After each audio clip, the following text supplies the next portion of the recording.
Zombie Apocalypse.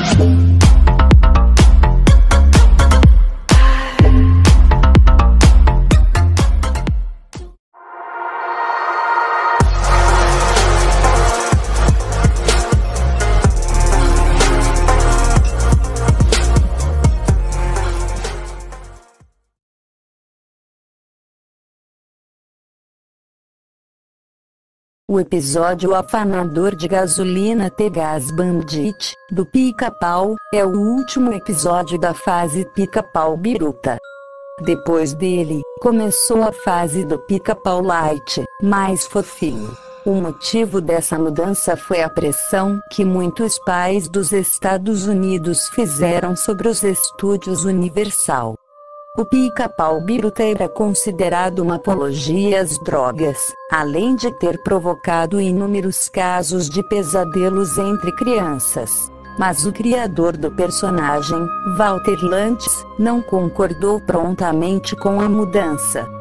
Como naquela época, início dos anos 40, o Pica-Pau ainda estava longe do sucesso que conseguiria posteriormente. Lantz disse que preferia cancelar o personagem a vê-lo se transformar em algo completamente diferente do planejado. O autor conhecia as artimanhas dos estúdios, e sabia que a única maneira de realmente pôr um ponto final no assunto seria matar o personagem. Escreveu o roteiro, reuniu um pequeno grupo de animadores de sua confiança e gravou a história. Era exatamente o Afanador de Gasolina, mas em uma versão um pouco diferente do que a conhecemos. Dias antes da exibição deste episódio, a Universal ofereceu a Lantz uma compensação financeira bastante vantajosa, que finalmente fez o criador aceitar continuar com o personagem. O episódio da morte do Pica-Pau teve que ser, então, reformulado às pressas. 95% dele pôde ser aproveitado, tendo sido modificado apenas o final. Para ser mais exato, também foi acrescentada uma fala no começo do episódio, quando o Pica-Pau diz em A Necessary Evil, "Eu sou um mal necessário", que na dublagem ficou "Eu sou um diabo necessário". Isso mostra claramente o ponto de vista de Lantz sobre as mudanças que viriam. Era um mal necessário. A fita do episódio original, no qual o personagem morre de verdade, era fácil de ser achada entre os inúmeros arquivos da empresa de Walter Lantz. Isso mudou no final da década de 50, quando a popularidade do Pica-Pau aumentou incrivelmente.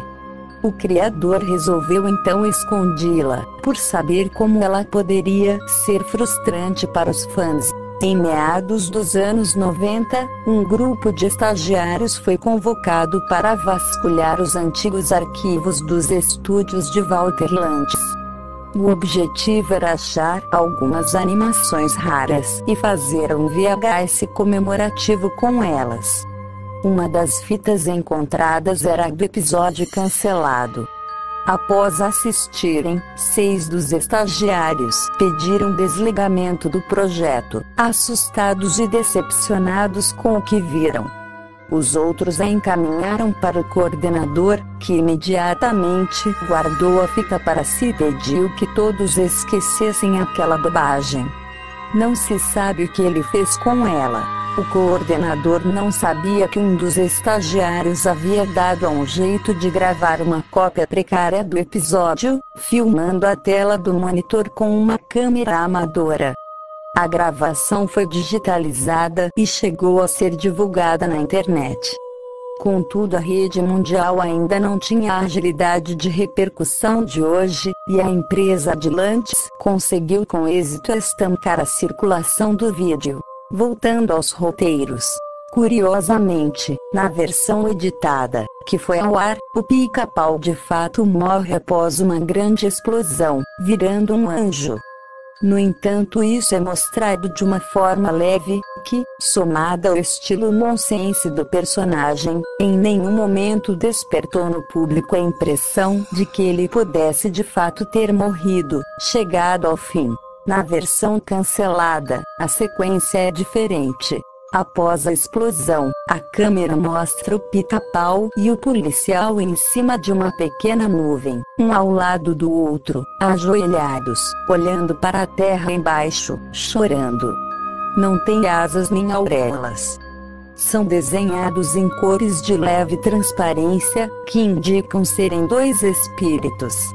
O cenário é todo em cores acinzentadas, como se estivesse prestes a cair um temporal. A trilha de fundo é profundamente triste, depressiva. É colocada em baixo volume. A intenção é dar total ênfase ao choro deles. A câmera corta para um close do rosto do policial. As mãos estão na cabeça, arrancando em desespero pedaços de pele. Seu choro é realmente sofrido, de uma veracidade perturbadora. Cortam a imagem para a terra, onde se vê o corpo do policial em pedaços, como um brinquedo desmontado. Todos os membros e a cabeça estão separados do tronco. Não há sangue ou vísceras, mas isso não alivia o impacto da cena. Corta para a cabeça. A boca está entreaberta, dela escorre um pequeno filete de saliva. Os olhos, bem arregalados, têm as pupilas muito pequenas, sem brilho, fitando nada. Volta para a imagem dos dois chorando na nuvem. Ela dura exatos 6 segundos, e cortam para um close do rosto do espírito do Pica-Pau. Seu choro não apenas é perturbador, como parece ser um desesperado ataque de alguém que está perdendo a sanidade mental, nada mais apropriado para um biruta.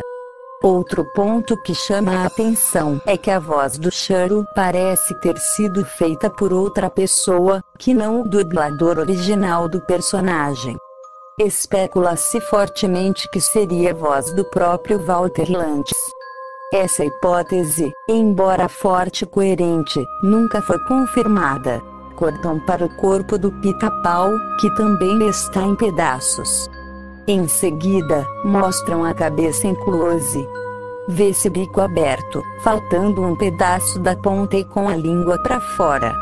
Os olhos arregalados mostravam as pupilas grandes como sempre, mas com uma diferença fundamental. As íris, em vez de verde como costumavam ser, estavam totalmente negras. Diminuem aos poucos o volume da música triste, até desaparecer. Escuta-se apenas o choro do Pica-Pau, o choro de Lantz, acompanhando a imagem da cabeça. A tela vai escurecendo até ficar completamente preta, ainda se escutando o choro do espírito. Aparece o